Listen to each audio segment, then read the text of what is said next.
ಶ್ರೀ ಗುರು ಬಸವಲಿಂಗಾಯ ನಮಃ.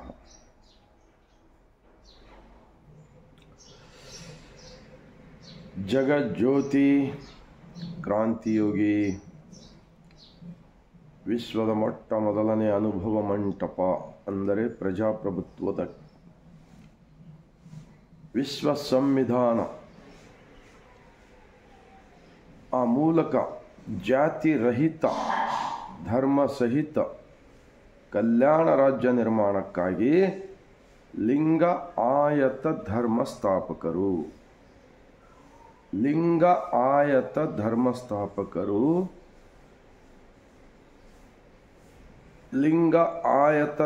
ಸ್ಥಾಪಕರು ವಿಶ್ವಗುರು ಮಹಾತ್ಮ ಬಸವಣ್ಣನವರನ್ನ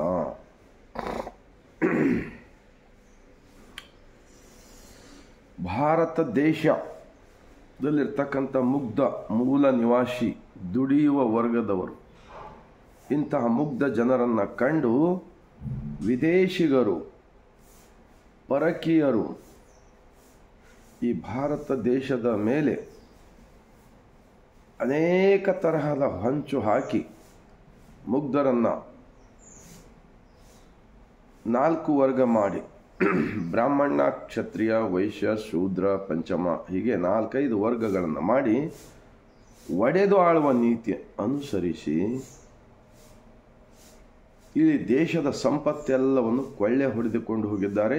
ಇಂದು ಕೂಡ ಕೊಳ್ಳೆ ಹೊಡೆದುಕೊಂಡು ಆರಾಮವಾಗಿ ರಾಜಕೀಯ ಮಾಡುತ್ತಿದ್ದಾರೆ, ಈ ಧರ್ಮದ ದೇವರ ಹೆಸರು ಹೇಳಿಕೊಂಡು ಈ ದೇಶದಲ್ಲಿ. ಆ ನಂತರ ವಿದೇಶಿಗರಂತೂ ಹೋಗಿಬಿಟ್ಟರು, ಆದರೆ ಇನ್ನೂ ಕೆಲವು ವಿದೇಶಿಗರು ಈ ದೇಶದಲ್ಲಿ ಉಳಿದುಕೊಂಡು ಜನರನ್ನು ಒಡೆದು ಆಳುತ್ತಿದ್ದಾರೆ. ಈ ಭಾರತ ದೇಶ ಸ್ವತಂತ್ರವಾದ ನಂತರ ಭಾರತದ ಸಂವಿಧಾನ ನಿರ್ಮಾಣದಲ್ಲಿ ಮಹಾತ್ಮ ಬಸವಣ್ಣನವರು ಸ್ಥಾಪಿಸಿದ ಜಗತ್ತಿನ ಮೊಟ್ಟ ಮೊದಲನೇ ಪಾರ್ಲಿಮೆಂಟ್ ಅನುಭವ ಮಂಟಪ ಪ್ರಜಾಪ್ರಭುತ್ವದ ತತ್ವಗಳು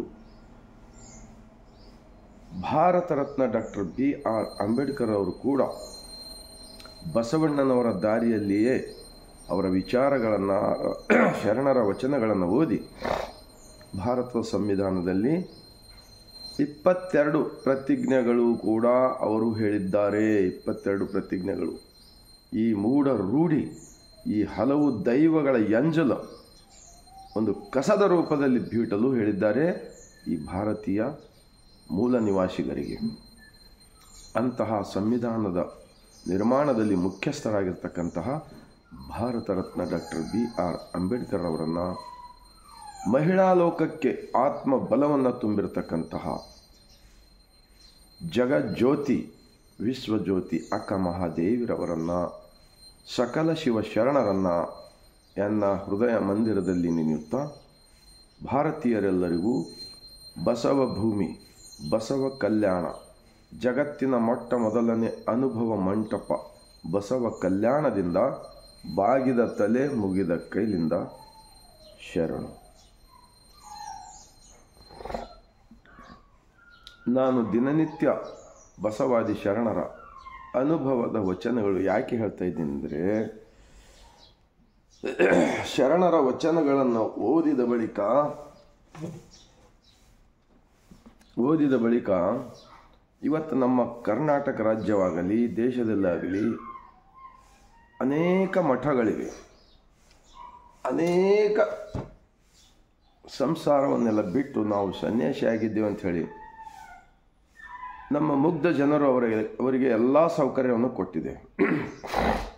ಹೊಲ ಕೊಟ್ಟಿದೆ, ದೊಡ್ಡ ದೊಡ್ಡ ಮಠಗಳು ಕೊಟ್ಟಿವೆ, ಕಾರುಗಳು ಕೊಟ್ಟಿವೆ ನಮ್ಮ ಮುಗ್ಧ ಜನ.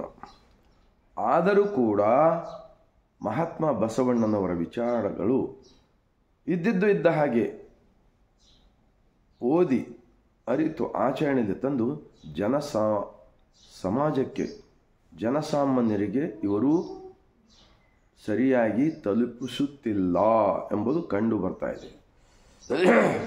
ಭಾಷಣ ಪ್ರವಚನ ಹೇಳುವಾಗ ಬಸವಣ್ಣನವರ ವಚನ ತೆಗೆದುಕೊಳ್ಳುತ್ತಾರೆ, ಆದರೆ ಶರಣರು ಹೇಳಿದ್ದು ಏಕದೇವ ಉಪಾಸನೆ, ಮೂರ್ತಿ ಪೂಜೆ ಇಲ್ಲವೇ ಇಲ್ಲ.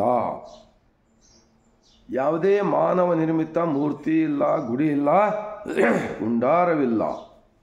ಇದಕ್ಕೆ ಸಾಕ್ಷಿ ಒಂದೆರಡು ವಚನಗಳನ್ನು ಹೇಳುತ್ತೇನೆ. ಮಹಾತ್ಮ ಬಸವಣ್ಣನವರು ಪ್ರಧಾನಮಂತ್ರಿ ಆಗಿದ್ದರಲ್ಲ 12ನೇ ಶತಮಾನದಲ್ಲಿ, ಇಡೀ ಜಗತ್ತಕ್ಕೆ ಗೊತ್ತಿದೆ. ಉಳ್ಳವರು ಶಿವಾಲಯ ಮಾಡುವರು, ನಾನೇನು ಮಾಡಲಿ ಬಡವನಯ್ಯ, ಎನ್ನ ಕಾಲೇ ಕಂಬ, ಎನ್ನ ಈ ದೇಹವೇ ದೇಗುಲ, ಎನ್ನ ಶಿರವೇ ಹೊನ್ನದ ಕಳಸ. ಕೂಡಲ ಸಂಗಮ ದೇವ ನೀ ಕೇಳಯ್ಯ, ನೀ ಕೇಳಯ್ಯ, ಸ್ಥಾವರಕ್ಕೆ ಅಳಿವು ಉಂಟು, ಜಂಗಮಕ್ಕೆ अलिव इल्ला। इस वचन क्या सिखाता है? महात्मा बसवण्णा जी 12वीं शताब्दी में लिखा है ना। 891 साल पहले एक प्रधानमंत्री होकर आज के भारत देश के जितने भी लीडर लोग हैं, जितने भी मठ के अंदर बैठे हुए स्वामी लोग हैं, उन लोगों को मैं विनंती करता हूँ बसव कल्याण की जमीन से ये बसवण्णा जी का वचन पढ़ो और इसके बारे में चर्चा को आओ, करोड़ों लोग बैठ के। बसवण्णा जी क्या कहते हैं?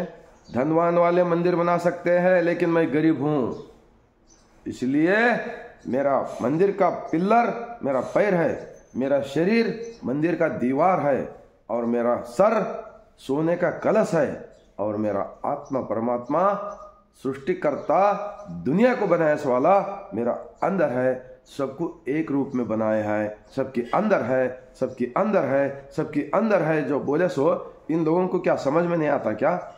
कितने आजकल युवक लोग पूरा रास्ता भटक रहा है, हम भी भटक सकते।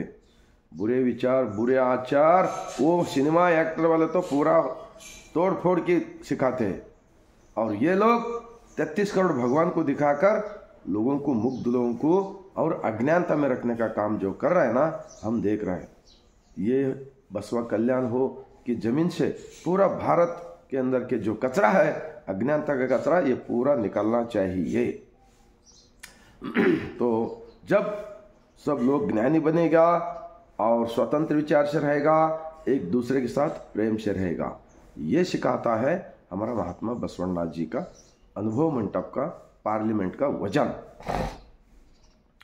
इसीलिए अब ये बात मैं क्यों कह रहा हूं, अभी पार्लियामेंट के अंदर, विधानसभा के अंदर हर जगह पे झगड़ा, हर जगह पे वो पार्टी ये पार्टी दोनों लड़ रहे हैं। अरे भाई तुम राजकारणी करो, लेकिन ये स्वामी लोग राजकारणी के अंदर क्यों घुस रहे? इनका फर्ज क्या है? बसवण्णा जी का वचन बोलना है।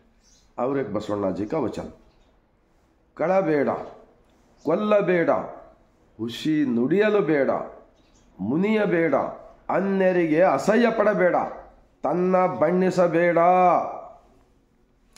ಇದಿರ ಹಳಿಯಲು ಬೇಡ, ಇದೇ ಅಂತರಂಗ ಶುದ್ಧಿ, ಇದೇ ಬಹಿರಂಗ ಶುದ್ಧಿ, ಇದೇ ನಮ್ಮ ಕೂಡಲ ಸಂಗಮ ದೇವನನ್ನ ಒಲಿಸಿಕೊಳ್ಳುವ ಪರಿ। बसवण्णा जी क्या कहते हैं? कड़ಬೇಡ, चोरी मत करो, ಕೊಲ್ಲಬೇಡ, प्राणी हिंसा मत करो, खुशियां नुडियलु ಬೇಡ, झूठा मत बोलो, तन्ना बण्ಣಿಸಬೇಡ, अपना बड़ेपना मत बोलो, इधर हಳಿಯಲು ಬೇಡ, दूसरों का निंदा मत करो। ये सब रोज रोज परहेज करो। तुमको कोई मूर्ति पूजा करने का जरूरत नहीं है, अगरबत्ती लगाने का जरूरत नहीं, किसी घर के सामने का फूल तोड़कर लाके वो मूर्ति के सामने रखने का जरूरत नहीं है, नहीं है, नहीं है। मैं गारंटी के साथ बोलता हूँ। आओ इस वचन को सब लोगों को बसवा कल्याण के अंदर लाखों करोड़ों लोग आओ। अब नया अनुभव मंडप बना रहा ना, उसके अंदर कुछ तो मिलावट करेगा ना। तो जैसे कि अब देश के अंदर सब लोग समझदार हो रहे, सब लोग वचन पढ़ रहे, सबको मालूम हो रहा है, कुछ तो मिलावट करे तो वो लोग चुप नहीं बैठेगा। अब इसलिए मैं बोलता हूँ सब लोग दूसरों का भला के बारे में सोचो, अंदर से, दिल में एक, बाहर से। और एक बसवण्णा जी के वचन है, ಅವಳ ವಚನ ಬೆಲ್ಲದಂತೆ ಹೃದಯದಲ್ಲಿರುವುದು ನಂಜು ಕಂಡಯ್ಯ, ಈ ಕಣ್ಣುಗಳಲ್ಲಿ ಒಬ್ಬನ ಕರೆವಳು, ಈ ಮನದಲ್ಲಿ ಒಬ್ಬನ ನೆನೆವಳು, ಈ ಮಾನಸಿಗಳಿಯ ನಂಬದಿರು ನಂಬದಿರು ನಂಬದಿರು ಕೂಡಲ संगम देवा। अब देख रहा ना देश के अंदर क्या चल रहा था इतना 10 साल से, अब आ गए ना जो दिल में का बात बाहर, अब चल रहा ना सब तरफ। बसवण्णा जी और शरणों के बारे में कुछ ना कुछ मिलावट करेगा ना एक दिन फंसोगे, बिल्कुल फंसोगे। क्योंकि बसवण्णा जी का अनुभव मंटप का विचार सिर्फ लिंग है। मादार चन्नಯ್ಯ, डोहर कक्कಯ್ಯ, अंबिगर चौड़ಯ್ಯ, मड़िवाड़ माचಯ್ಯ, वक्कलिग मुद्दಣ್ಣ, किन्नरी बम्मಯ್ಯ, 770 शरणों ने, हड़पद अप्पಣ್ಣ, सभी लोग छाती पे इष्टलिंग, ईशान्य पे विभूति, गले में रुद्राक्षी ये डाले ना। ये डाल क्यों डाले इतना सब? शरीर ही मंदिर है। अपने से कुछ गलती हो तो वचन की किताब पढ़ो, हर गांव में अनुभव मंडप स्थापना करो, वहां पर वचनों का चिंतन होने दो। चोरी करने वाले, झूठ बोलने वाले, अपने बड़े पले में बोलने वाले सब छोड़ सकता है। ये काम देश के अंदर रहने वाले सब जो सन्यासी लोग बन के बैठे या हमारे बसवण्णा जी का स्थापित अनुभव मंडप के लिंगायत धर्म सन्यासी लोगों का धर्म नहीं है। संसार के अंदर रहकर अपना दर्द सुधार लेकर दूसरों का दर्द को कम करने का धर्म है बोल के मैं इतना बोलते हुए आप सबको इस सवेरे का टाइम पे बसवा कल्याण की जमीन से महात्मा बसवण्णा स्थापित अनुभव मंडप के लिंगायत धर्म के विचार, आचार, चाल चलन ये सब जीवन में अगर ये करेंगे, किसी को बीपी नहीं होगा, हार्ट अटैक बीमारी नहीं आएगा, शुगर नहीं आएगा और घर में सब लोग खुशी से रहने को आता है। जब होता है सबका साथ, सबका विकास, सबका विश्वास, ये जैसा बोलते वैसा चलना पड़ेगा। चले तो सब लोग मानते, नहीं तो लोगों को मालूम है आगे का क्या करना है। इतना मैं बोलते हुए आप सबको अच्छा लगा। भारत देश के अंदर रहने वाले 145 करोड़ जनता को ऐसा विचार जब तक जिंदा रहेंगे तब तक सब लोग ये काम कीजिए, प्रचार कीजिए और आपको भला होगा, कल्याण होगा। आपका शरणों का जो विचार को अंदर का मालिक आपको आशीर्वाद दे सकता है। मैं इतना बोलते हुए लास्ट में मेरा भारत के पूरे सभी मूल निवासियों को बसवा कल्याण की जमीन से सर झुकाकर शरण करता हूँ।